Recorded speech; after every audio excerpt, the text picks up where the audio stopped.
మీ business ను develop చేసుకోవాలి అనుకుంటున్నారా? మీ పరపతిని పెంచుకోవాలి అనుకుంటున్నారా? అయితే ఓకే టీవీ ద్వారా L band, Aston band ad, scrolling ad, ad with voice overs, logo bug, video ads ద్వారా మీ యాడ్స్ ను పబ్లిష్ చేసుకోండి. సంప్రదించవలసిన ఫోన్ నెంబర్ 8520917933. చంద్రబాబు కేసు విస్తృత ధర్మాసనానికి స్కిల్ కేసులో 17A వర్తింపజేయడంపై దిసభ్య ధర్మాసనంలో భిన్నాభిప్రాయాలు. చీఫ్ జస్టిస్ కు నివేదిక అందిస్తూ నిర్ణయం. 17A వర్తిస్తుందని, కేసు అక్రమం, ముందస్తు అనుమతి తప్పనిసరి. జస్టిస్ బోస్. పాత నేరాలకు వర్తించదు జస్టిస్ త్రివేది. అంటే మేడం, అంటే నేను ఎక్స్పెక్ట్ చేసింది అంటే వేల కోట్లు, లక్షల కోట్ల కుంభకోణాలు తెలంగాణలో మన కేసీఆర్ వచ్చినాక జరిగినవి మా కళ్ళ ముందు ఉన్నాయి. మేడిగడ్డ కావచ్చు, కాళేశ్వరం కావచ్చు, సుందిల్ల కావచ్చు. సో ఇప్పుడు గొర్రెలది తలసా అనేది వచ్చింది రీసెంట్లీ. ఫైల్స్ మాయమైపోయినాయి. శ్రీనివాస్ గౌడ్ కూడా కొన్ని ఫైల్స్ రాత్రికి మాయం చేశారు. ప్రతి ఒక్క డిపార్ట్మెంట్ లో ఒక కుంభకోణం ఉంది. చిన్న విషయాన్ని పట్టుకొని బాబు గారిని, అంటే నేను జర్నలిస్ట్ గా ఉన్నప్పుడు కూడా బాబు గారి దగ్గర నేను టీడీపీలో చూశాను. అంటే ఒక ట్రాన్స్పరెంట్ అనే వ్యక్తిలో ఒక నిదర్శనమైన చూసిన నేను. అయితే ఒక చిన్న కేసు, అది ఎవరు చేసిర్రు ఏంటి అనేది తర్వాత పక్కన పెడితే సార్ మీదకి వచ్చింది, బాబు గారి మీదకి వచ్చింది. సో దీన్ని ఆ కేసులకు ఈ కేసులకు తేడా ఏంటి? ఇప్పుడు చంద్రబాబు నాయుడు జైలుకు పోయేసి వచ్చిండు ఆల్రెడీ. అటువంటి ఈ చిన్న కేసులో చంద్రబాబు నాయుడు జైలుకు పోయేసి వచ్చిండు. కాంగ్రెస్ గవర్నమెంట్ కనుక కరెక్ట్ కనుక కాళేశ్వరం కనుక అక్రమాలు, కుంభకోణాలు బయటకు తీస్తే, విద్యుత్ దాంట్లో కూడా బయటకు తీస్తే, ఇప్పుడు కవిత లిక్కర్ కేసు ఉన్నది. సో వీళ్ళను ఖచ్చితంగా జైలుకు పంపించే అవకాశం ఉంటుంది కాంగ్రెస్ వాళ్ళు ఏమన్నా?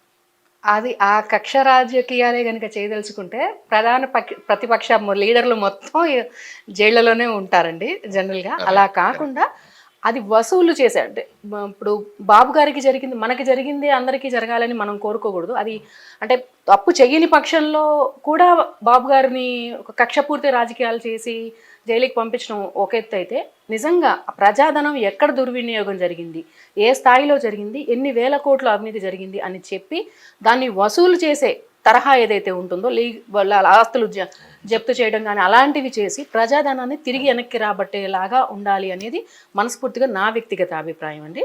అది జరిగి ఆ ప్రజా సంక్షేమం కంటిన్యూ అవుతూ ఉండాలి. అండ్ కక్షపూరిత రాజకీయాలని ఎవరూ కూడా ప్రోత్సహించకూడదు అనేది నా వ్యక్తిగత అభిప్రాయం. Okay madam. ఇప్పుడు అంటే ఇంకొక విషయం ఏంటంటే, ఇప్పుడు స్కిల్ కేసు ఒకటి తీసుకుంటే ప్లస్ ఇప్పుడు ఇంకోటి కవిత లిక్కర్ స్కామ్. సో ఒక మహిళ అనే వ్యక్తి, ఒక మహిళకు లిక్కర్ అనేది టోటల్ గా అపోజిట్ ఉంటుంది. దేవుడు ఇంటూ రాక్షసుడు అన్నట్టుగా మహిళకు మద్యానికి చాలా అపోజిట్ ఉంటుంది. ఒక మహిళ ఇటువంటి లిక్కర్ కేసులో ఉండడం, అది ఒక ముఖ్యమంత్రి కూతురు అయి ఉండడం, ఇది రాష్ట్ర ప్రజలకు ఎలాంటి సంకేతాన్ని ఇస్తుంది అంటారు? చాలా దౌర్భాగ్యమైన పరిస్థితి అండి. యాక్చువల్గా మళ్ళీ నేను వెనక్కి వెళ్తున్నాను. అంటే అన్నగారు అంటే మద్యపాన నిషేధాన్ని, అన్నగారు ఎన్టీఆర్ గారు ఆ మద్యపాన నిషేధాన్ని, అది ఎంత లోటు అని వస్తుందని చెప్పి, నష్టం వస్తుందని తెలిసి కూడా ఆ రోజు అన్నగారు మద్యపాన నిషేధాన్ని తీసుకున్నారు. అలాంటి నాయకత్వంలో నుంచి వచ్చి, అంటే అదే మళ్ళీ ఇందాక నేను చెప్పినట్టు, సో అందరూ వారసులే, కానీ ఎవరు దాన్ని రైట్ వేలో తీసుకెళ్తారు అనేది ఈజ్ ఇంపార్టెంట్. ఒక మహిళ అయ్యుండి కవిత గారు అలాంటి ఒక కేసులో నిందితులు లైక్ ఈడీ అనటము అనేది చాలా దౌర్భాగ్యమైన పరిస్థితి. అండ్ ఏంటంటే ఇప్పుడు మనకి అది అంటే కేంద్ర ప్రభుత్వం కాస్త కూస్తో బెదిరించడానికో భయపెట్టడానికో పెట్టడం అని కాకుండా, అదే మద్యం మాత్రమే కాదండి, ప్రతి దాంట్లోనూ స్కీమ్లు, స్కామ్లు, వందల వేల కోట్ల అవినీతి అంతే. సో అవన్నీ మంచిగా కూలంకషమైన సిబిఐ విచారణ చేస్తారో, ఈడీ విచారణ చేస్తారో, ఏం చేసినా కూడా ప్రజలకి న్యాయం జరగాలి. అవన్నీ ఆ వేల కోట్ల అవినీతిలు ఏదైతే జరిగినాయో అవన్నీ బయటకి కక్కించాలి వాళ్ళ చేత అనేది నా అభిప్రాయం. విచారణకు రాలేను ఈడీ నోటీస్కు ఎమ్మెల్సీ కవిత రిప్లై ఇచ్చింది మేడం.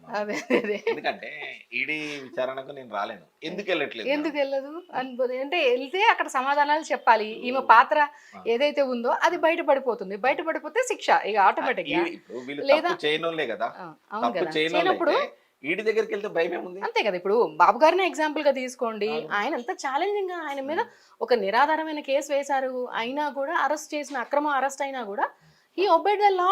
అది అది అలాగే చేయాలి కదా. నాయకుడు అనేవాడు ప్రూవ్ చేసుకోండి. మేము ఫైట్ చేస్తున్నాం ఈరోజు. బాబు గారు ఎక్కడ అసలు కేసే కొట్టివేయాలి అనేది ఫైటింగ్ అండి. తెలుగుదేశం పార్టీ చేస్తున్న ఏదైతే ఉద్యమం ఉందో ఇప్పుడు అలా చెయ్యండి. మీరు కూడా వెళ్ళండి, అప్లై అక్కడ వెళ్ళి ఆన్సర్ చేయండి. ఫస్ట్ ఆఫ్ ఆల్ మీ మీద వచ్చిన ఆరోపణలు ఏవైతే ఉన్నాయో ఆన్సర్ చేయడానికి మీకు అంత భయం ఎందుకు? నిరాధారమైనవి చూయించుకోవచ్చు కదా. ఎగ్జాక్ట్లీ, ప్రూవ్ దెమ్ కదా. అంతే.